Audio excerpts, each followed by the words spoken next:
नमस्कार, मैं सर्वप्रिया सांगवान। पिछले कुछ सालों का डेटा ये तो दिखा सकता है कि ट्रेन एक्सीडेंट कम हो रहे हैं, लेकिन क्या इन हादसों में हुई मौतों का आंकड़ा भी कम हुआ है? और क्या मारे जाने वाले लोगों को आंकड़ों में सीमित कर देना चाहिए? ओडिशा की रेल दुर्घटना में कम से कम 275 लोगों की जान चली गई। 900 लोग घायल भी हुए हैं, जिनमें से कई लोगों के लिए ये उम्र भर तक साथ रहने वाली चोट है। जो शुरुआती रिपोर्ट है वो बताती है कि कोरोमंडल एक्सप्रेस को मेन लाइन में जाने का सिग्नल मिलना चाहिए था, लेकिन ट्रेन लूप लाइन में चली गई और वहां पहले से खड़ी मालगाड़ी से जा टकराई। कोरोमंडल एक्सप्रेस के कुछ डिब्बे दूसरे ट्रैक पर जा गिरे, जिससे हावड़ा सुपरफास्ट एक्सप्रेस भी पटरी से उतर गई। एक तरह से ये सिग्नल से जुड़ा एरर बताया जा रहा है। रेल मंत्री अश्विनी वैष्णव ने बताया है कि इलेक्ट्रॉनिक इंटरलॉकिंग में कुछ गड़बड़ हुई है। पहले तो ये जान लेते हैं कि ये इलेक्ट्रॉनिक इंटरलॉकिंग सिस्टम है क्या। देखिए, रेलवे ट्रैक पर कई मूवेबल पॉइंट्स होते हैं, जिन्हें स्विच रेल्स भी कहा जाता है। इन पॉइंट के जरिए ही ट्रेन एक ट्रैक से दूसरे ट्रैक पर जाती है। ट्रैक पर इलेक्ट्रॉनिक सर्किट भी लगे होते हैं। इन सर्किट से पता चलता है कि ट्रेन ट्रैक पर है या नहीं। अगर नहीं है तो वहां से कोई और ट्रेन सेफली गुजर सकती है। तो ये जो पॉइंट्स हैं, सर्किट हैं और सिग्नल हैं, इन सब को इलेक्ट्रॉनिक इंटरलॉकिंग सिस्टम मॉनिटर करता है। मान लीजिए कोई दो ट्रेन गलती से एक ही पटरी पर, सिस्टम पहले से ही आगाह कर देगा। कोरोमंडल एक्सप्रेस कैसे एक दूसरे ट्रैक पर चली गई, जिसकी वजह से इतना बड़ा हादसा हुआ, इस पर एक विस्तृत रिपोर्ट आनी बाकी है। क्या ये ह्यूमन फेलियर है या टेक्निकल फेलियर, ये रिपोर्ट बाद ही पता चलेगा। हालांकि रेलवे बोर्ड के सदस्य जया वर्मा सिन्हा ने कहा है कि ट्रेन के घायल ड्राइवर ने उन्हें बताया कि जब उसे ग्रीन सिग्नल मिला तभी ट्रेन आगे बढ़ी है। तो फिर ये हुआ कैसे?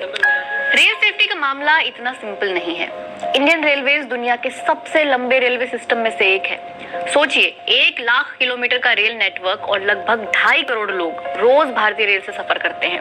अब भी देश की बड़ी संख्या के लिए ट्रेन ही लाइफलाइन है। लाजमी है कि इस लाइफलाइन में लाइफ की सेफ्टी ही प्राथमिकता होनी चाहिए, पर क्या ऐसा है?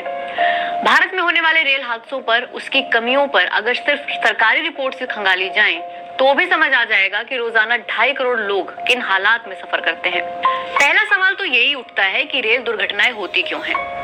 रेल हादसे होने की एक बड़ी वजह है ट्रेन डीरेलमेंट, यानी ट्रेन का पटरी से उतर जाना।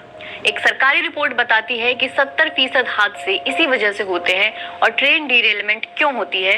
रेलवे ट्रैक की मेंटेनेंस इसकी सबसे बड़ी वजह है। रेल की पटरी मेटल की बनी होती है। मेटल गर्मी में फैलता है, सर्दियों में सिकुड़ता है, इसलिए इसको रेगुलरली मेंटेन करने की जरूरत होती है। रेगुलर इंस्पेक्शन की जरूरत होती है।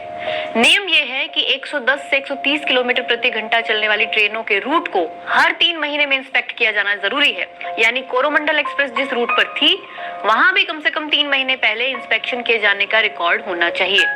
इसके अलावा ट्रैक के पुराने होने पर उन्हें बदलना ही पड़ता है। अब देखिए, रेल मंत्रालय का 2015 का एक व्हाइट पेपर, इसमें बताया गया है कि हर साल 4500 किलोमीटर ट्रैक बदलने की जरूरत है, लेकिन फंड की कमी से पिछले 6 साल से ये टारगेट पूरा ही नहीं हो पा रहा। अब ऐसा लग सकता है कि 2015 के बाद इस पर काम हुआ होगा, लेकिन कंट्रोलर एंड ऑडिटर जनरल यानी कैग की ऑडिट रिपोर्ट कुछ और कहती है। इस रिपोर्ट के मुताबिक ट्रैक रिन्यूअल यानी ट्रैक को बदलने का बजट हर साल कम होता जा रहा है, और जो बजट है उसका भी पूरा इस्तेमाल नहीं किया जा रहा। जबकि साल 2017 से लेकर 2021 तक 1127 डीरेलमेंट के केस हुए, जिसमें से 289 ट्रैक रिन्यू ना होने की वजह से हुए थे।